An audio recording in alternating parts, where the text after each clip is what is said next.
bangunan Ka'bah yang ada pada hari ini merupakan bangunan Ka'bah yang terakhir dibangun perbaiki oleh Hajjaj bin Yusuf As-Saqafi, seorang yang bernama Dzu Suwaikotain, yang mana dia berhasil menghancurkan Ka'bah di akhir zaman. Bismillahirrahmanirrahim. Assalamualaikum warahmatullahi wabarakatuh. Alhamdulillah, salatu wassalamu ala rasulillah wa ala alihi wa mawalah. Para pemirsa rahimani wa rahimakumullah, kali ini kita akan membicarakan terkait dengan pembangunan Ka'bah dan juga penghancurannya di akhir zaman. Para pemirsa rahimani wa rahimakumullah, Allah Subhanahu wa taala telah berfirman dalam Quran surat Ali Imran ayat 96, A'udzubillahi minasyaitonirrajim. Inna awwala baiti wudi'a lin-nasi lalladzi bibakata barakataw wa hudal lil mu'minin lil alamin. Sesungguhnya rumah yang pertama kali dibangun untuk beribadah bagi umat manusia adalah yang di Bakkah, yaitu Makkah, yang diberkahi dan menjadi petunjuk bagi seluruh manusia. Para hadirin rahimani wa rahimakumullah, dari ayat ini diketahui bahwa rumah yang pertama kali dibangun oleh manusia dalam hal ini adalah Nabi Adam alaihissalam adalah Makkah, adalah rumah Allah yang berada di Makkah. Maka disebutkan bahwa pertama kali yang membangun Ka'bah di Makkah adalah Nabi Adam alaihissalam. Hal ini sebagaimana disebutkan di dalam buku Al-Atlas At-Tarikhi li Sirati Rasuli sallallahu alaihi wasallam karya Dr. Sami bin Abdullah Al-Maghluf.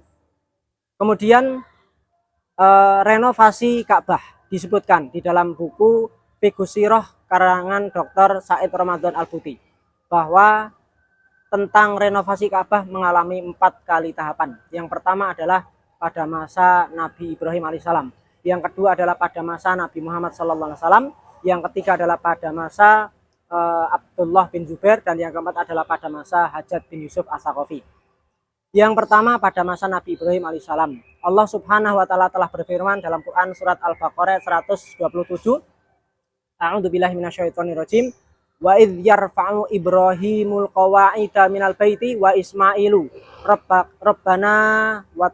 Rabbana taqabbal minna innaka antas samiul alim. Sesungguhnya Nabi Ibrahim telah mengangkat, ingatlah ketika Nabi Ibrahim telah meninggikan pondasi Baitullah bersama dengan Nabi Ismail seraya berkata, wahai Rabb kami, terimalah amalan kami, sesungguhnya Engkau maha mendengar dan maha mengetahui. Dari sini diketahui bahwasanya Nabi Ibrahim adalah orang yang meninggikan pondasi. Maka Nabi Ibrahim bersama dengan Nabi Ismail adalah yang membangun Ka'bah untuk yang kedua kalinya setelah Nabi Ibrahim alaihissalam, yang mana beliau diberi petunjuk di dalam kitab Al-Atlas At-Tarikhi li Sirati Rasuli sallallahu alaihi wasallam tadi, bahwa di sana ada awan yang berkepala yang kemudian memerintahkan kepada Nabi Ibrahim untuk membangun Ka'bah di tempat yang telah ditunjukkan. Awan tersebut berbentuk persegi 4 yang kemudian Nabi Ibrahim membangun bangunan pondasi Ka'bah tersebut sesuai dengan yang ditunjukkan oleh awan tersebut. Maka kemudian pada masa yang kedua adalah masa Nabi Muhammad Sallallahu Alaihi Wasallam, yang mana masa ini adalah di mana beliau berumur 35 tahun sebelum beliau menjadi Nabi. Terjadinya pembangunan untuk yang kedua kalinya di masa Nabi Muhammad ini adalah dikarenakan adanya banjir yang mengenai bangunan Ka'bah, yang kemudian orang-orang Quraisy ketika itu mereka membangun Ka'bah setelah diuji cobakan bahwa ada seorang yang bernama Al-Walid bin Al-Mughirah Al-Makhzumi mencoba untuk merusak dan memperbaiki bagian Ka'bah dan tidak terjadi apa-apa pada dirinya, sehingga orang-orang sepakat untuk memperbaiki kembali bangunan Ka'bah tersebut, dan akhirnya dibangunlah Ka'bah dari batu-batu, dari bahan-bahan yang tidak berasal dari bahan-bahan yang haram, bukan berasal dari hasil pencurian, bukan berasal dari hasil riba, bukan hasil dari kezaliman, dan bukan dari mas kawin para pelacur. Sehingga ketika pembangunan Ka'bah di masa Nabi Muhammad tersebut ternyata mengalami kekurangan bahan, sehingga bentuk yang dibangun pada masa Nabi Muhammad tersebut tidak sebagaimana bentuk yang dibangun pada masa Nabi Ibrahim alaihissalam. Sehingga kita dapati bentuknya mirip seperti pada hari ini. Di sana ada Hijr Ismail, yaitu bangunan setengah lingkaran yang tingginya sekitar 6 hasta, yang itu sebetulnya merupakan bagian daripada Ka'bah. Disitulah perbedaan antara bangunan di masa Nabi Ibrahim dengan Nabi Muhammad Shallallahu Alaihi Wasallam. Ketika zaman Nabi Ibrahim bentuknya adalah seperti balok dengan sedikit ada setengah lingkaran di ujung sebelah kanan, kemudian tinggi dan di atas tidak ada penutupnya. Tetapi kalau pada zaman Nabi Muhammad SAW ini bentuknya kubus bagaimana yang kita lihat sekarang, tingginya sekitar 15 meter dengan panjang lebar sekitar 10 meter dan ditutup di bagian atasnya. Kemudian ada bagian Hijr Ismail yang karena kekurangan sehingga bentuk bangunannya tidak bisa setinggi dengan bangunan Ka'bah yang ada. Tetapi itu merupakan bagian daripada Masjidil Haram atau Ka'bah.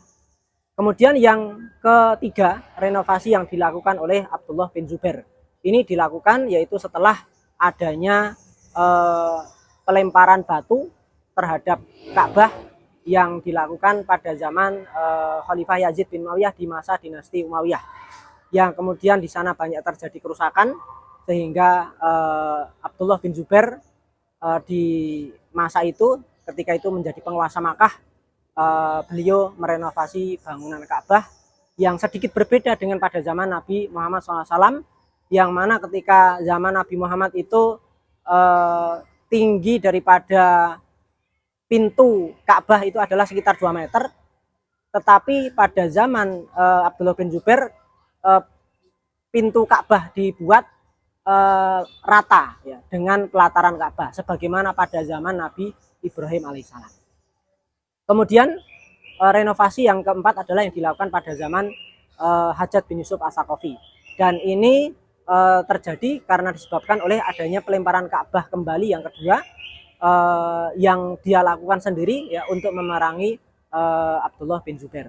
Dan setelah Abdullah bin Zubair meninggal, akhirnya renovasi dilakukan kembali oleh Hajjaj bin Yusuf dan pintu Ka'bah dibuat tinggi lagi sebagaimana yang ada pada hari ini. Sehingga bangunan Ka'bah yang ada pada hari ini merupakan bangunan Ka'bah yang terakhir diperbaiki oleh Hajjaj bin Yusuf As-Saqafi, yang kemudian mengalami pelebaran dan perbaikan sampai pada zaman sekarang ini. Tetapi yang jelas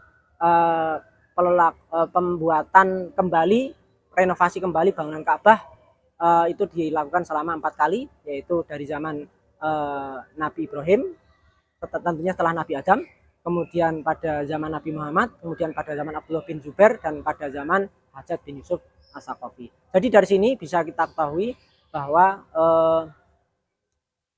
penghancuran Ka'bah secara tidak sengaja dilakukan 2 kali, karena targetnya bukan Ka'bah tetapi untuk melawan Abdullah bin Zubair, yaitu di masa Abdullah bin Zubair itu sendiri, di masa Yazid bin Muawiyah, dan di masa Hajjaj bin Yusuf akhirnya menjadi pemenang di Mekah.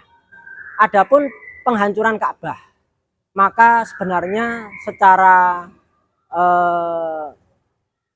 yakin, artinya dipastikan bahwa ini memang sengaja untuk menghancurkan Ka'bah, adalah dilakukan pada masa Abrohah. Bagaimana kita tahu kisah tentang pasukan gajah Ashabul Fil yang disebutkan di dalam Quran surat Al-Fil, dan Allah Subhanahu wa taala telah menggagalkan upaya mereka di dalam menghancurkan Ka'bah. Tetapi nanti di akhir zaman akhirnya muncullah seorang yang bernama Dzul Khuwaisirah, seorang yang bernama Dzu Suwaikotain, yang mana dia berhasil menghancurkan Ka'bah di akhir zaman. Jadi persamaan antara Abrohah dengan Dzu Suwaikotain yaitu adalah mereka sama-sama berasal dari Habasyah. Adapun penghancuran pada masa Dzu Suwaikotain ini terjadi di akhir zaman, tentunya setelah kejadian-kejadian sebelumnya, yaitu seperti adanya Imam Mahdi yang telah menjadi penguasa di Hijaz ketika itu, yang pertama itu. Yang kedua adalah setelah Imam Mahdi melakukan migrasi ke Palestina, kemudian Palestina setelah itu menjadi ibu kota bagi negara Islam ketika itu. Kemudian yang ketiga adalah setelah berhembusnya api, berhembusnya angin dari Yaman yang kemudian mematikan para penduduk Makkah dan juga Madinah.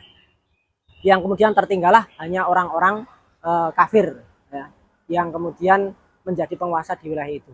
Sehingga ketika itulah Allah Subhanahu wa taala mendatangkan Dzulqarnain yang berasal dari Habasyah yang menghancurkan Ka'bah. Sebagaimana disebutkan dalam riwayat Imam Ahmad dari Abu Hurairah radhiyallahu anhu berkata bahwa Rasulullah SAW bersabda, fi akhir zaman yadharu Dzulqarnain alal Ka'bah.